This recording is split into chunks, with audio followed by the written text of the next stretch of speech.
Welcome, and thanks for joining us for NFCC's Guide Through the Seasons of Mental Wellness. I am your host, Tracy Lehman, daughter, wife, mother, licensed marriage and family therapist, and outreach counselor for the Nick Finnegan Counseling Center here in Houston, Texas. We are here to offer a compass for navigating the development of self, partnerships, parenting, and the general network of connections you build across a lifetime.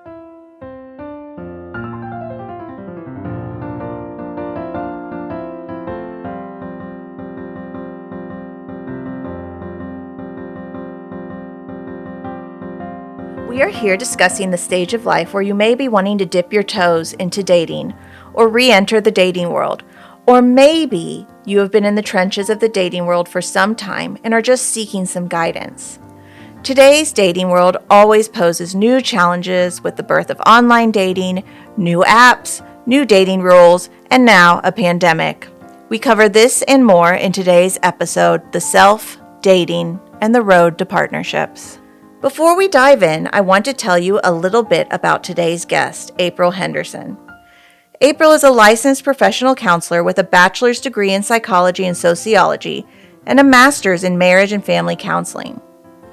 Although her original plan was to study music and become an opera singer, April knows that counseling was the right career choice. After several years of experience working with many different clients, April found her niche working with women who experience anxiety, trauma, or who have been in unhealthy relationships, and helps her clients using EMDR. April is a native Houstonian and has been a part of the Nick Finnegan Counseling Center team for over 7 years. She and her husband Matt have 2 adorable preschool-age children and a pretty unique dating story that April will share with us in just a moment. April, welcome and thank you for being with us today. Would you start by telling us a little bit about yourself and your experience with dating? Yeah, so like you said, I've been a therapist at NFCC for 7 years.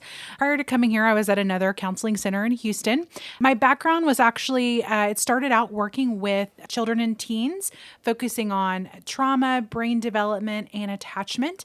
But as I went through my career, I actually found that I really enjoyed working with young women. I think as a adult woman myself, it was just kind of a natural connection working with that client population, focusing on things, like you said, as anxiety, trauma, depression, people that struggle with relationships, and then using primarily EMDR, which is a trauma technique to help those clients. As far as my dating history goes, I had to chuckle when you sent me that question because it's not a ton. I dated 2 other men before I met my husband, and I joke with my clients that I'm an eHarmony dinosaur. Back in the stone age of dating, when eHarmony was one of the main platforms for dating. Even though I would say that dating life isn't extensive, prior to meeting my husband, I tell my clients, and I feel myself, that every experience that we have with dating and relationships can teach us something. So even if that relationship ends, and even if that ending was painful, we can still learn something from that relationship and use that knowledge as we move forward to find healthier or better or long-term relationships or marriage. One of the most important things that we know, but so much emphasis is usually on romance or finding a man or finding a good woman. We tend to lose focus on the value of knowing yourself before committing to someone else. Why is it important to know your own values, strengths, and growth areas and accepting those things about yourself before entering a serious relationship? And how do you work on knowing who you are and determine what traits would be helpful and unhelpful in a partner based on that knowledge? Sorry, I know I just packed a lot for you to answer and speak to, but it all kind of goes to the same place. Yeah, no, I'm totally following you. So I think, yes, you're exactly correct that for forever, people who are single have felt that pressure to get married. And of course, it started out, initially, not to give like the history of relationships or something, but it started out initially as like survival, like, hey, you got to get married. Like, we want to grow our tribe, our family, like, you got to get married young, have babies, whatever, all the history of that. Now our society is a lot different, but the pressure is still there from family members, and well-meaning moms and grandmas and all of that. They want to see you happy. They want to see you kind of in this family. And part of it is that kind of, especially nowadays and how we, have our careers and everything, kind of the incorrect notion that you need to be in a relationship to be happy, to be fulfilled. And really, that's just not true anymore. But on the same end, having a relationship and a healthy relationship is incredibly fulfilling. And we're made and designed to be communal creatures in relationship with one another. So, of course, that desire is still naturally and rightfully there. That being said, like you said, it is important that we find ourselves and we know who we are before we get into serious long-term relationships or marriage. You need to know kind of the basics, who you are, what you like, what you're passionate about, kind of starting from there. But then more importantly, you need to know your boundaries, your values, the things that are going to be red flags for you in a relationship. If you don't know those things, you might kind of find yourself, falling into relationships and one, losing yourself in that relationship, or getting into situations where you realize, wait, I don't like who this person is. I don't like what they're doing. This is unacceptable to me. And that can cause a lot of heartache in the long run. So the more you can know about yourself and what you want, the better off you'll be when you begin a relationship with someone. Long-term relationships and marriages, as you and I both know, all of our gritty nastiness comes out at some point. Like, we get to see the best of each other, but we also get to see the real not so great of each other. And so knowing yourself and accepting yourself is so important. So thank you for speaking to that. Another story I hear a lot is of people who just kind of fell into a serious relationship that they were never really interested in and not knowing how to get out of it, or end up engaging in a lot of behaviors they regret, i.e. being cruel to that person, cheating on someone, or even just creating their own depression by letting these relationships to continue for so long. How can people determine what they really want going into these relationships and communicate that effectively in their dating journey? What are some early signs that you may be moving into a serious relationship that you don't want, i.e. moods and thoughts? Just like we were saying, it's important to know yourself, but then to actually take the time to figure out if you have the energy and the time and the willpower to actually want a relationship with somebody else, especially in the world of online dating and how things are now. I hear so many stories from my friends or clients where they're just heartbroken because they put all this time and energy into dating someone, and that person really didn't want a relationship. They weren't ready for it. They didn't have time for it. So take some time to be intentional and thoughtful about your own life and what you want. And even just that first step of, do I actually have time for this? And then beyond that, kind of, again, knowing, what you want out of this relationship. Do you even want a relationship? Do you want to go into it just to meet somebody and have some fun? Are you just kind of putting your feelers out there and taking things how it goes? Or is it, the intention more of, no, I want a boyfriend or a girlfriend, or I'm looking to find my future spouse? And so it's really important to know that. But the biggest takeaway I can really just say as loud as I can is communication. You have to communicate with the other person. It is unkind to keep your desires and your wants and your intentions to yourself. And it can be hard to communicate. We're all not great at saying our feelings. I mean, I'm an Enneagram 9. I'm all in my feelings all the time, right brain. They're just always living right on the outside. But I know not everyone is like that. Mm-hmm. But taking time to actually know how you feel and communicate, especially with those intentions and what you want, it's good for you, but it's also what's best for that other person as well. My husband is probably the most successful relationship I've ever been in. One of the reasons for that is from the beginning, I communicated with him. Yeah, that's what we need to do. Before that, I remember I'm an Enneagram 2. So I am very much like, I want people to like me. I want to serve people. I want to have relationships. And so I remember not being sure. There were times where I would be dating several people at one time, and not being sure what I wanted or who I wanted, and not really fully communicating that I was, openly dating. And so there were people that I mistreated at that time that were over-investing in a relationship that I wasn't sure about. But I didn't want to cut it off, and I didn't want to communicate that out of fear of losing that person before I knew if I wanted that person. And you know what? I ended up losing them anyways. It just didn't work. It wasn't a healthy way of approaching things. So yes, that communication is so important. Yes. And if I can just speak to that a little more, I think you're exactly right. Again, when we're not honest with people, we're not really protecting them or doing what's best for them and ourselves. And I hear that a lot sometimes, is that people are afraid to be honest because they don't want to hurt the other person. But secrecy never helped anybody. It doesn't benefit you or the other person. And I think if you do find yourself pushing the other person away, being mean to them, certainly if you're, cheating on them, nobody's agreed to an open relationship, that's a sign that you don't want to be in that relationship. And you do yourself a favor and that other person a favor if you say, look, I just don't think this is working out. I wish you the best, have a great life. And it doesn't have to be overly complicated, but yeah, I'm a big believer in communication and listening to your heart, but also looking at your actions. And if your actions are, again, showing that cruelty, cheating, all of those things, pushing away, those actions are telling you, you don't want this. Can you talk a little bit about ghosting and how to not ghost and maybe how to be just real people with each other? Yes, and I just do have to laugh because, again, I started dating my husband 9 years ago. So I was like, yeah, ghosting was not a cool buzzword back then. But the concept of it is, I think, kind of timeless in a sense. It's just now we have kind of a fun word for it, right? Yes, again, I'm a big believer in being honest, not playing games, and communicating. I don't know all of the reasons behind why a person would ghost. I guess let me say this first.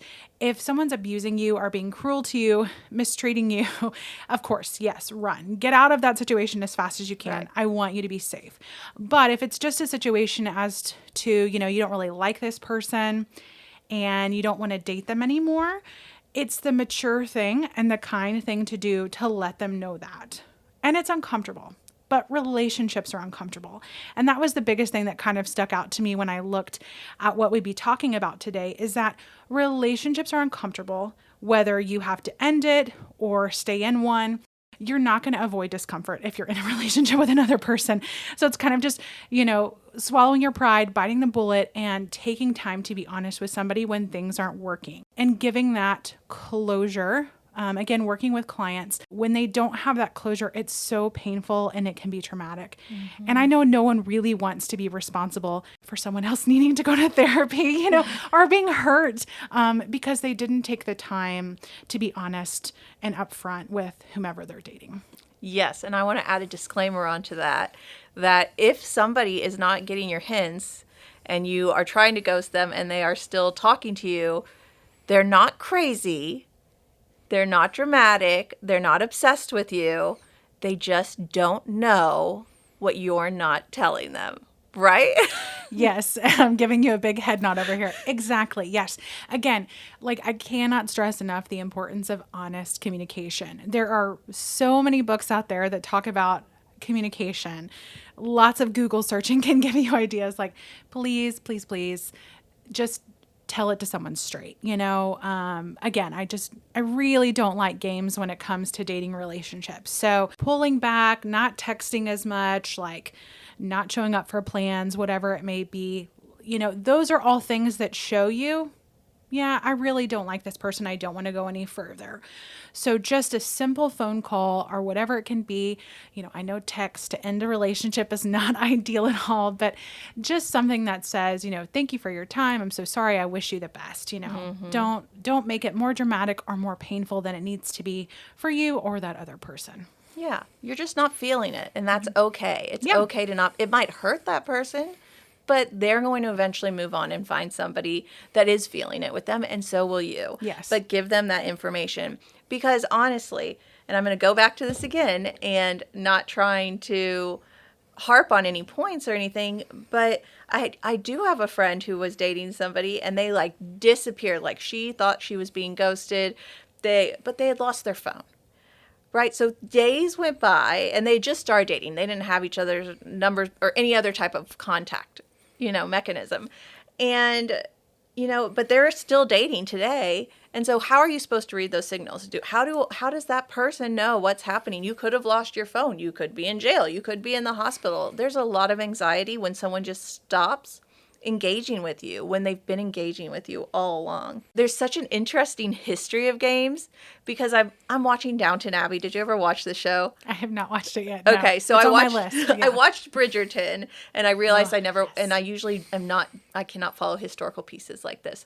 But Bridgerton drew me to watch Downton Abbey. And there's just so much about this playing games, because you had a dowry, you were going to find a husband. That's how we continued our legacies. That's not just survival as far as having kids, but that's how we passed money along through our family lines and blood. And but it's so much about the system we set up was all about games and how you flirted and how you were careful in this way. And there were just all these little not being real things.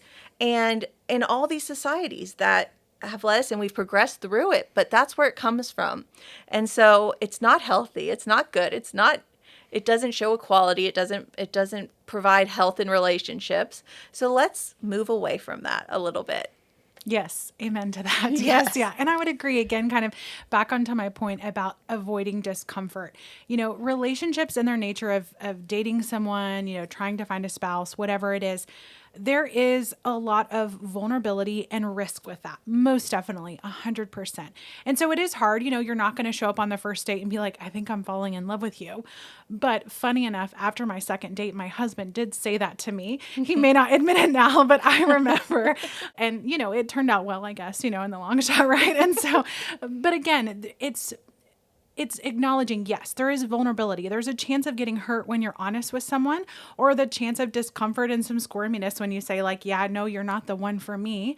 But cut out the drama and just be honest in the appropriate time. Again, I'm not advocating for telling someone you love them after the second date. Give it some time. But yeah, just be real. That's the easiest way to say it. Be real. Along similar lines, if you are looking for a life or long-term partner, what red flags should you be on the lookout for? How can you recognize when it's time to end things? Also, what are the early warning signs that a person you are around may be abusive or narcissistic? Yeah, that's a great question. So I'm going to back it up way far back and say, first, I want you to notice how you feel around that other person. And that was a big indicator for myself when I was dating. When I was dating the other people before I met my husband, I did not feel comfortable around them. I found myself like, this sounds so elementary, but like not wanting to hold their hand, like not fully opening up. I was kind of tense. I met my husband and I told him it literally felt like home. It just clicked. I was comfortable with him. I was relaxed. So pay attention to those early signs when you're dating someone. Do you feel happy when you're around them? Do you feel at ease? Now, of course, there's natural discomfort, in the beginning, stages of dating, but how does your body feel and what are your emotions like in the beginning? As far as those warning signs, of course, the biggest one is always looking for abuse, and not just physical abuse, but emotional abuse, psychological abuse. Is that person putting you down? Are they being rude to you? Are they being manipulative, gaslighting you, making you feel like you're crazy? Like, hey, you just said that and that hurt my feelings. Whatever, you're being a baby. Get over it. All of those things, please. Run as fast as you can, because again, long-term, how is that going to work out in your life? And I encourage, the clients that I work with who are single, when we're talking about those things or working on those things as part of their therapy goals, thinking, do I want to have a baby with this person? Do I want to be married to them?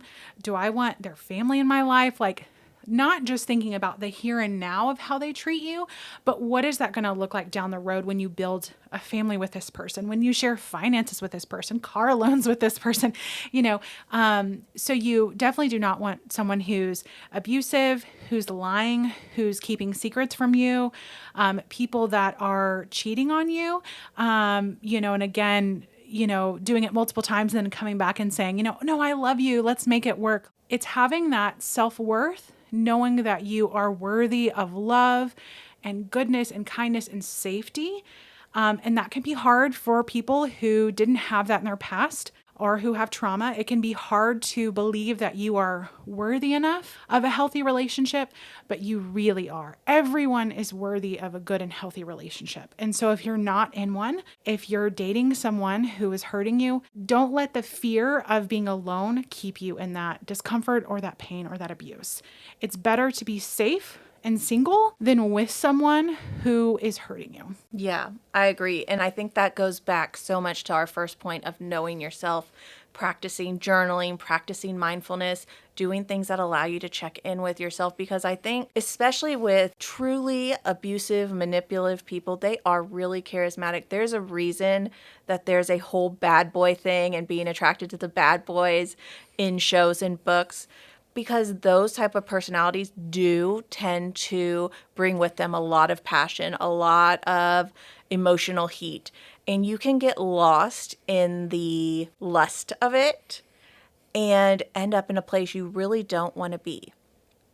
Also, if you are, somebody might not be unhealthy, but the relationship dynamics can cause somebody to be unhealthy. And not to overspeak, and I want you to speak about this as well, but something that happened for me is I was in a long-term relationship that was really toxic. And if you looked at it from either side, you could say one of us was abusive, because his lifestyle and my lifestyle were very different, and the way we viewed the world and our experience were very different, which led me to be super insecure and anxious and engage in a lot of trying to control behaviors, a lot of emotional outbursts and manipulative behaviors, and led him to then be dishonest and do things, that were hurtful and painful. And so I feel like that can also happen. So again, going back to what you said at the beginning, knowing yourself, being able to recognize how you're feeling. Because if I had recognized in that time period, if I had slowed down to think, because there was a lot of passion there, but if I had slowed down to think, I feel really scared in this relationship. I feel a need to be on top of this person all the time because I do not trust them.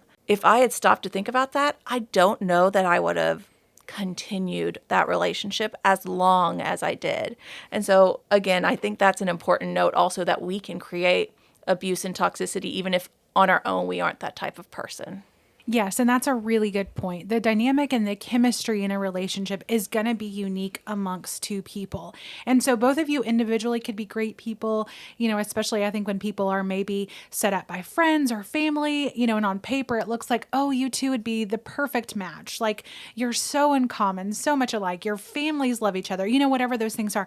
But if the chemistry is not working, and again, if there's this constant discord or toxicity, lying, manipulation, being over controlling, that can be a sign that just things aren't working. And this is kind of a silly analogy, but I think of it kind of dating kind of like you're trying on shoes, right? Like you could go to the store. I have very big feet because I'm tall, but I could go to the store and look for a size, 10 shoe. But every size 10 or whatever size shoe you wear is gonna fit differently. Doesn't mean it's a bad shoe. It just doesn't fit well. And so I'm not saying that people are shoes, but using that analogy as, that could be a perfectly great shoe, designer, really pretty. Hey, it's even on sale, whatever. You think, oh, this is a great shoe. But then you put it on, you're like, oh, this is horrible. I'm so uncomfortable. Like it gives me a blister. I can't walk more than 2 feet in it, being uncomfortable. And so it's realizing, like we can't force a relationship to work. And so if we're mindful, if we're taking time to recognize our feelings, our behaviors, our actions, and seeing it doesn't work,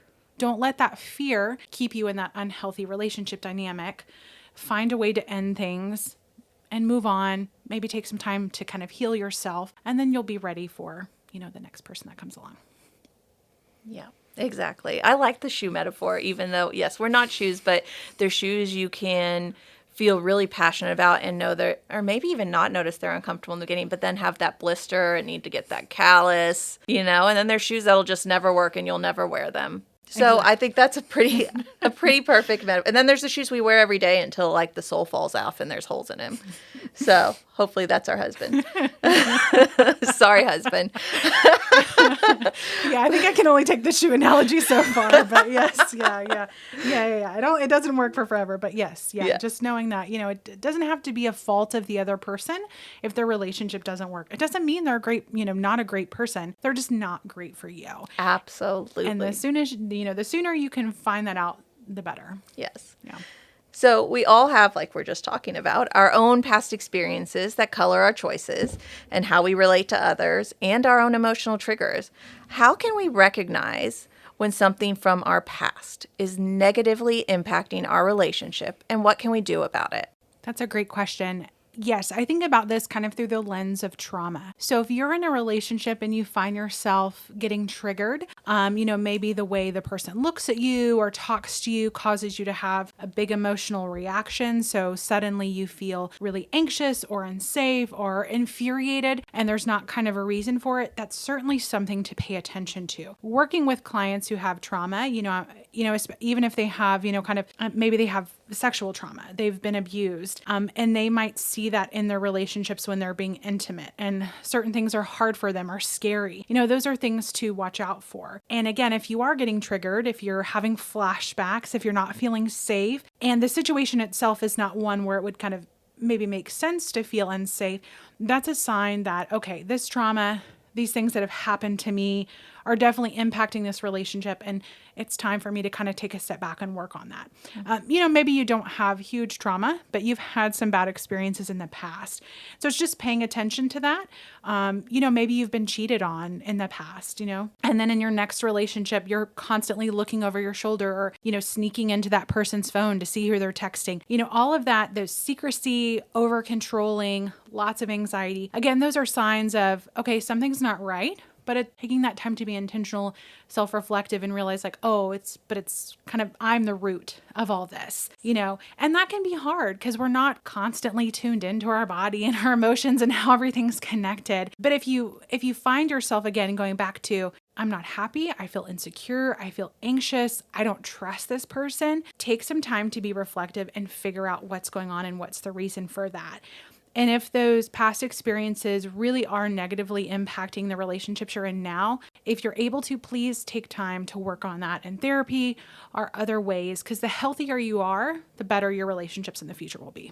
Yes, I was about to say before you did, what a perfect plug for therapy. We could almost name the theme. I know. But we could almost name the theme of this episode so far, dating, know thyself. Yes. I don't even know what that quote's from, probably Shakespeare. And and it's just so true. And going to a therapist really is a place where you can really explore yourself, and they can help you say, well, did you take this into account? Or, well, I noticed this, and maybe help you put pieces together that you aren't able to in a way that's less painful than maybe it would be on your own. So yes, a plug for therapy. Yes. And I will just add this. So sometimes we maybe aren't able to go to therapy, but we find ourselves, of course, naturally talking to friends, talking to family. I do just want to put in kind of a caveat of be careful who you're going to when you're kind of seeking advice about your relationship. You want to look for the friends or the family members that are going to give you good, solid, healthy advice, not the ones that are going to say, well, post a picture with you and your ex on Instagram to make them jealous, or don't return their phone calls for 3 days.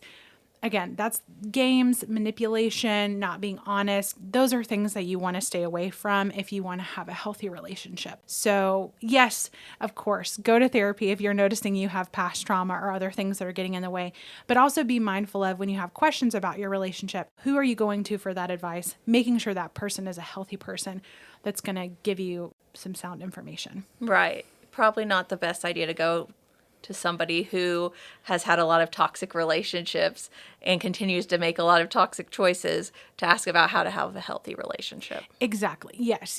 And unfortunately, we hear that sometimes, with clients of, oh, well, I keep going to this friend and she's telling me to do this. And I'm like, well, not trying to judge, but what is that friend doing? Is that kind of how you want your relationships to be? They can be your friend, but, maybe they're just not always the greatest life coach or relationship coach. We all have our strengths to offer. Yes, exactly. She or he might be great with some other piece of advice, but relationships may not be their area of expertise. Yes, good right? to know that. Yes.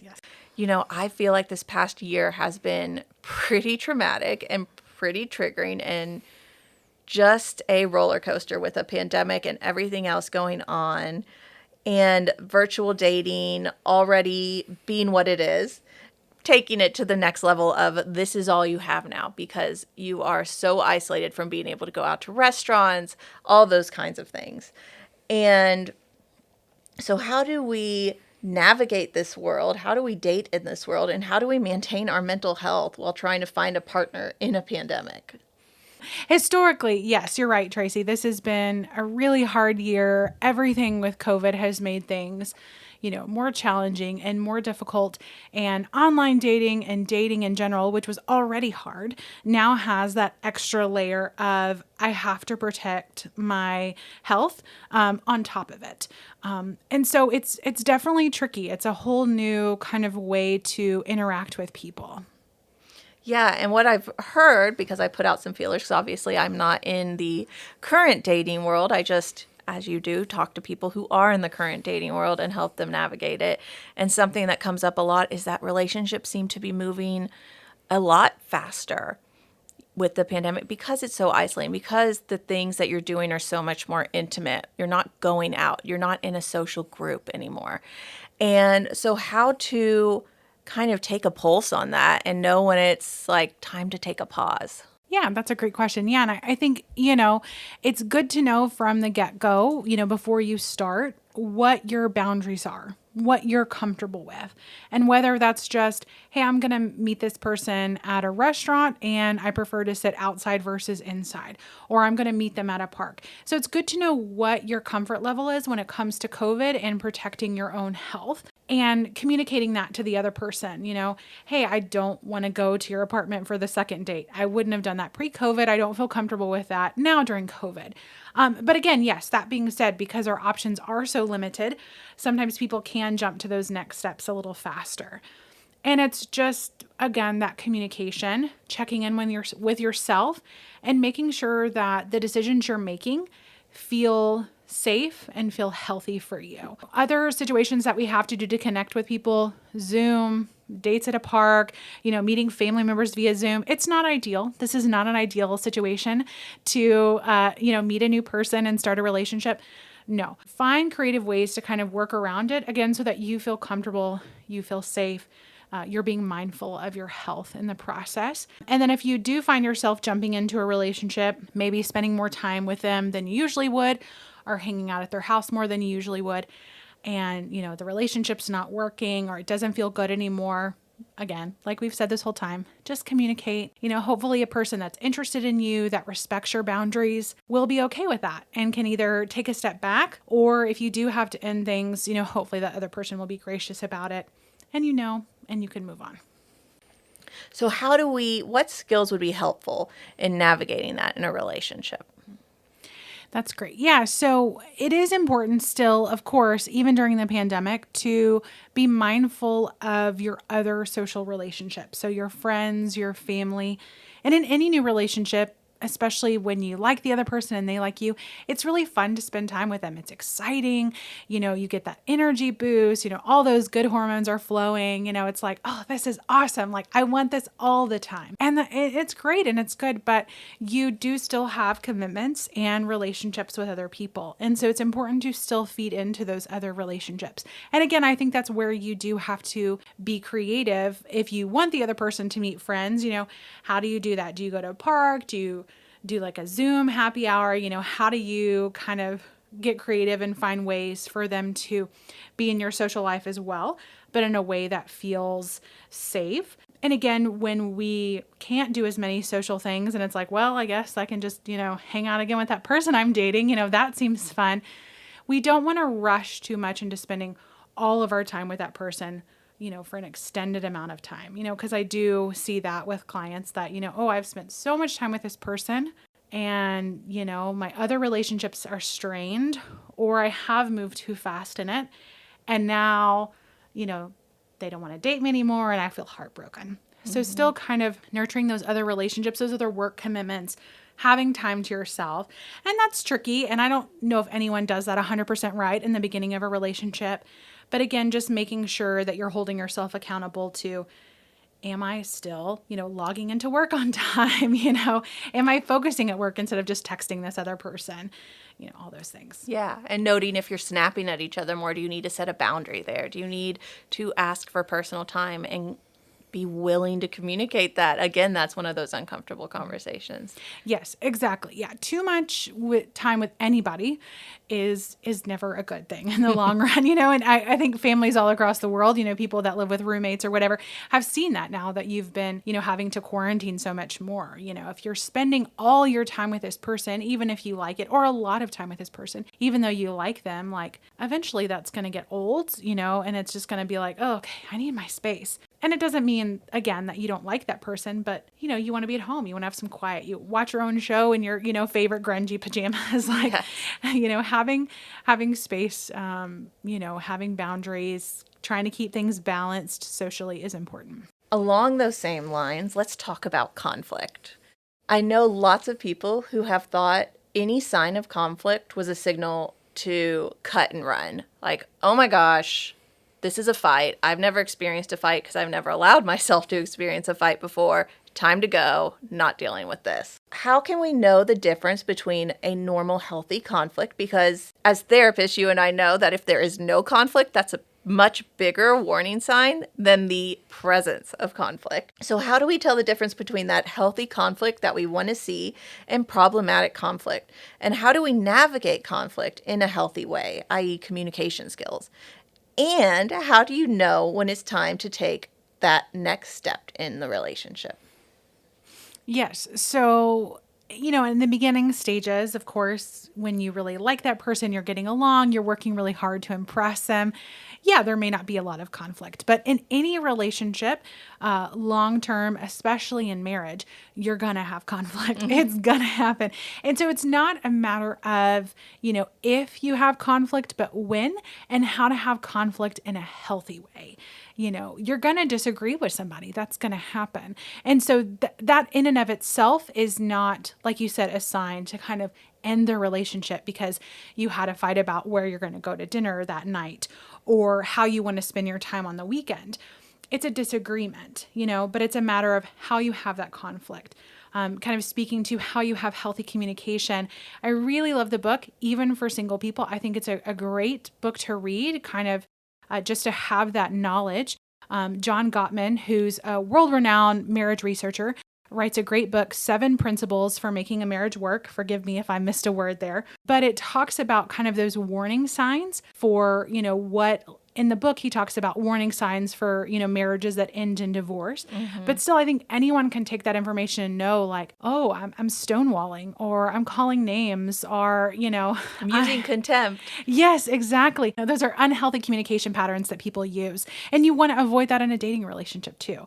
And so when you have conflict, taking the time to kind of pause, actually listen to the other person and say, okay, I hear you saying that you don't want to go to my mom's this weekend because we've seen her 3 weekends in a row. You'd rather do something else. Is that right? Doing that reflective listening. Yes. To make sure you're actually understanding what the person is saying instead of just in your head sitting there boiling, thinking, I can't wait to tell you this. You're not actually communicating with the other person. You're just kind of like barking and fighting on top of one another. And so when you have conflict, it's good to have the skills to know how to have that conflict in a way that's actually going to reach a resolution and not permanently damage your relationship in the long run. Unhealthy communication and unhealthy conflict, of course, is when there's lots of name calling. So you're cursing at the other person, you're berating them, you're putting them down. When you're in a relationship with someone long enough, you know their weaknesses and their flaws. So using that against them. Really your goal is to wound the other person because you feel wounded. And the danger of that is that you're hurting your relationship so significantly. And it's really hard to come back from that, And the initial fight, we hear this all the time, being married ourselves, talking to people who are married, those initial fights are normally over something so silly, like you in bought the long run. Yes, yeah. You bought the wrong laundry detergent or you spent this money and I thought we were going to save it, but because you've used unhealthy ways to communicate your feelings, you've really wounded your relationship. You've taken it to the next level. Yeah.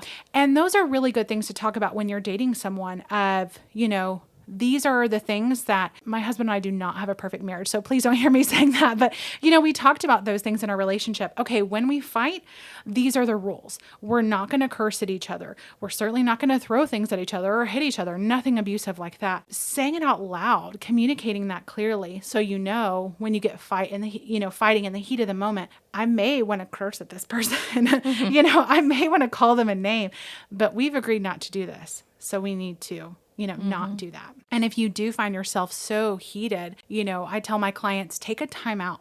Yes. And marriage counselors just, swear by this because it's really important. If you cannot keep your cool with a person when you're having conflict, you're not going to resolve anything in that moment. So just say, you know what? I'm feeling really triggered. I'm really angry. I don't feel safe with you right now. Whatever it is, can we take a break from this? Let me go take a walk. Let me come back to this. Let's talk about this again tonight. Later today, set a time, whatever it is, set a time and place. We're going to talk about this later, not bury it, not forget about it, not just get over it. And then, 2 weeks later it comes up again because you never resolved it, not that. But you want to take that time to cool down so that you're not wounding the other person and everybody can stay safe. Yes, excellent information after a conflict where we may have caused some damage. Yes, and that's so important that you can't just leave it there and not say anything about it. You do have to try to repair. And so it's being honest with yourself. I think even initially is like, why did I get so mad? Why did I get so triggered? Having a connection to that and being able to communicate that with the other person, but going to them, saying you're sorry, talking about how you were feeling and what went on, not in that moment blaming them and saying, well, I'm sorry, but if you hadn't done that, then I wouldn't have gotten so mad. That's not an apology. Please don't do that. You really have to come and want to repair. Yes. And then I think it's also everybody's right to decide if they're okay with that repair. They may need to say, you know what, I'm still mad about this. I need some time to get over this. Yes. Or you really messed up and you did some things that really wounded me and really hurt me. And these are the things I'm going to need you to see you do, these action items, before we can be okay again. I will just say, because sometimes that I'm sorry can be used a lot in unhealthy relationships of like, I'm so sorry, I love you so much, please take me back again. It's really important for each person to know, again, what their limits are and how many times is that happening. Mm-hmm. Is the person you're dating or in a relationship with constantly wounding you and then coming back and saying, oh, I'm so sorry, I love you so much, here's my excuse as to why I behaved badly, please take me back. That should not be a continual pattern in your relationship. Mm-hmm. If it is, that relationship is toxic and unhealthy and you need to figure out how to get out of there or what the next steps are. Yes. And so there can be repair, but repair is very important, but not just constantly using that repair, yes. Constantly using that I'm sorry. You need to figure out what the problems that are leading to that conflict are and how to fix those problems. Yes, absolutely. Repair is not one-sided. If you find you are the one side that is repairing, that is not healthy, that is not balanced. Any conflict that exists at any point in time outside of abuse means that both partners did some role, took a role. And that's what one of the things the Gottmans were talking about today and is in their book, is that accepting the other person's perspective and being accountable to your own behaviors. So yes, so important to recognize. So this is a family life cycle podcast. So the natural movement, natural, I'm quoting natural, it doesn't have to be natural. There's lots of normals out there. But in this sense, in the family life cycle sense, we go from dating to marriage. How do you determine when you are ready to take that step to say, this is who I want to commit to for life? Such a complicated and multifaceted answer to that. So one, I would say that, again, kind of speaking to that pressure that we were talking about in the beginning, not letting all of that societal pressure from people that were in other relationships, so family, friends, not letting that force us into marriage too soon. I think listening to our own instincts, hopefully we will feel that in the natural progression of our relationship. But I will speak to that dating someone for 2 weeks and then getting married, probably would not work for most people. I know it can work for some people. Certainly those stories are out there. They were married, 2 weeks later and then have been, married for 65 years or something. But taking that time to get to know someone through the seasons of life. And those are not my words, but words, kind of given to me from a very wise clinical director. My other practice is you need to know someone in all seasons of life. So some people will say a year or more, because again, when you're first dating, you're in that infatuation stage and nothing that person can do can be wrong. I remember just how grossly mushy my husband and I were kind of in the beginning stages of our relationship. And I'm like, my family must have just been constantly gagging at us, all these like Facebook posts and roses and all these things because we were infatuated with each other. That's the beginning phase of love. But as you go through life and that infatuation fades, it doesn't mean that the love isn't there. It looks different, and it kind of lays the foundation for commitment and trust and really being in that relationship, which is so much more rewarding than just that kind of like cheap thrill, that like initial fire. That honeymoon phase, the that honeymoon oxytocin. Phase. Yes. Dream world. Yes. Yeah. All that's really great. But those relationships go through phases. And so taking time to know that person. And so a year is a good timeline, but whatever works best. And so, have you gone through something challenging with this person? How do they respond? Have you had disagreements with this person? What do those disagreements look like? Can you feel safe with this person when you disagree? And I don't want anyone to go through a tragedy, but how does this person that you're dating respond when there's a tragedy or when you're sick? Or when you're, moody after work and you snap at them. So when you take that time to get to know a person, how they respond, then you can make a pretty informed decision of, okay, do I want to spend the rest of my life with this person? And even then, as I think we know as two married people, marriages change. Things look different after you get married, after you have a couple kids. Like our relationships are constantly evolving, but the core values, the most important things about a person, is that there, because their body's going to change, their job's going to change. Again, their opinions can change. Their opinions can change. Yes, definitely have seen that too. And so much about them is going to change, but the core of who they are, their kindness, their compassion, their ability to forgive, to communicate, are the important things there. And does it seem like that is going to stick with that person and who they are in the long run? Yes, absolutely. There was a wise woman, not a therapist, who said to me a long time ago when I was first dating my husband, and she wanted to know if I was going to marry him because I met him and I was like, I'm going to marry this guy, which I never said.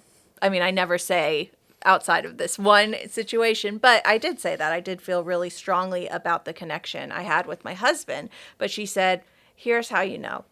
Can you accept if he never changes a single thing that you might consider a flaw in him? Can you accept living with that for the rest of your life? And can you accept him as he changes if the things you like about him even change over the course of your life? And that really stuck with me, because I am a super controlling, critical person, or can be, and I have to really watch that. And so can you accept your partner at any given moment? Because experience changes us and life changes us. And I guarantee the 80-year-old version of you is going to look so much different than the 20-year-old version of you. So knowing that there's a mass amount of change that both of you will experience, can you grow together through it? So I just wanted to add that on to Yes, that's so brilliant. Yes, I'm just over here nodding my head. That's so great and such good advice, And it is, there are a lot of different ways to think about relationships, what you want, as far as, do I want to just be committed to this one person? And again, there's no, we sit here as two, married ladies, and there's no judgment for anybody else, but we kind of are speaking to, a monogamous, like committed, marital relationship. Sure. And so it is, if you've decided to marry someone, it's important that you are really honest with yourself and say, am I committed to this person? With a caveat, of course, always being with myself and with clients of, if there's abuse, that's a totally different story. But am I committed to who this person is? Because you get into that long-term relationship, into that marriage, And guess what? You hate the way that they do the dishes. And they leave their clothes on the floor all the time. I'm not throwing my husband underneath the bus, but I kind of am, It might just be a male thing. No, I'm just kidding, men. I know some of you can do dishes. Yeah, yes. And I leave my makeup everywhere. Yes, me too. And again, speaking about changes, like our political opinions change, and what kind of parenting we do may change. And so am I ready to commit to this person? Good, bad, and ugly. There's a reason that in marriage vows it says for better or worse. Yes. And so it's really making that commitment because, again, there's a great book that I like for anyone listening who kind of believes in the Christian faith. It's a Christian book, just as a kind of a statement out there. But Sacred Marriage, it talks about that we were not, made to go into relationships to make us happy, because your marriage is not always going to make you happy. No, your long-term relationship is not always going to make you happy. It's going to be hard and nitty-gritty. It's going to require just an unending amount of compromise and selflessness.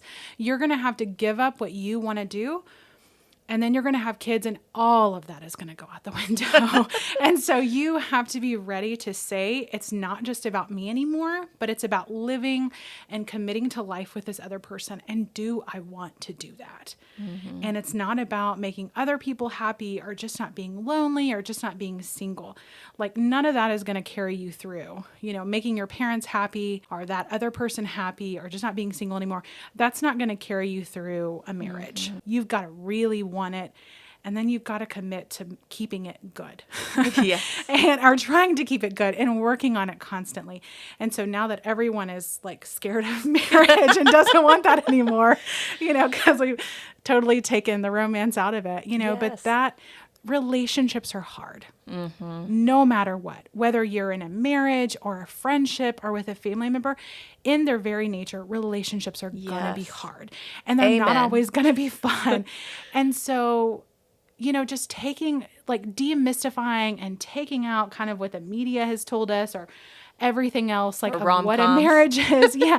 Rom-coms, like, we love them, but they're so wrong. Like, your marriage is not going to be Pride and Prejudice. Like, I was very disappointed when I found that out. Like, that my husband isn't going to come walking through a misty meadow, like, to tell me that, I'm the sun and the moon. Like, that's not real life. Knowing all of that and saying, I commit to this other person. I love them. I value them. And I'm going to make this work because I want to be with them. Yes. And I'm going to plug one more book on top of that because, well, one of the things is that we at Nick Finney Counseling Center is associated with St. Luke's, but we aren't a Christian counseling center specifically. And I know I've seen clients that get a little wary when somebody says Christian book, but I think all books have value. And even if you're not Christian, you could probably read that book and take what you need from it and leave the rest. But I wanted to plug one book out there.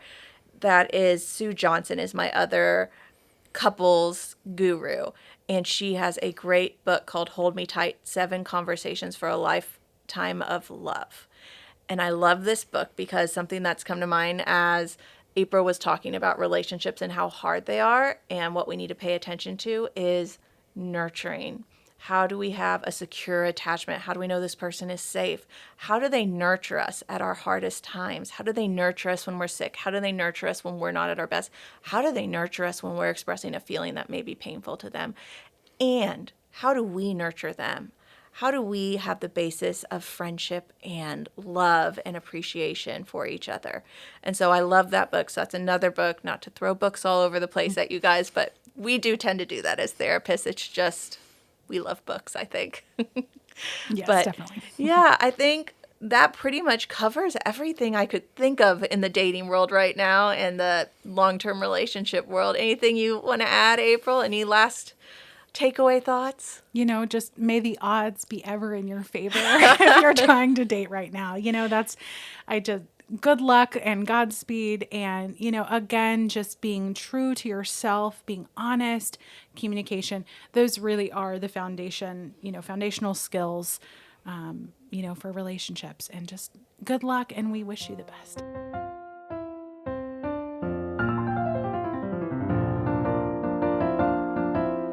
Thank you for listening. We hope you enjoyed today's episode of NFCC's Guide Through the Seasons of Mental Wellness. Please let us know your thoughts by leaving a review and subscribe if you want to hear more of our content around managing mental health across the lifespan. If you would like to learn more about our work, events, and organization, please follow us on Instagram at NickFinCounsel or on Facebook at Nick Finnegan Counseling Center. NFCC is here because counseling matters. Special thanks to Jim Roman for composing our wonderful intro-outro music. Until next time, remember to make time for your mental health.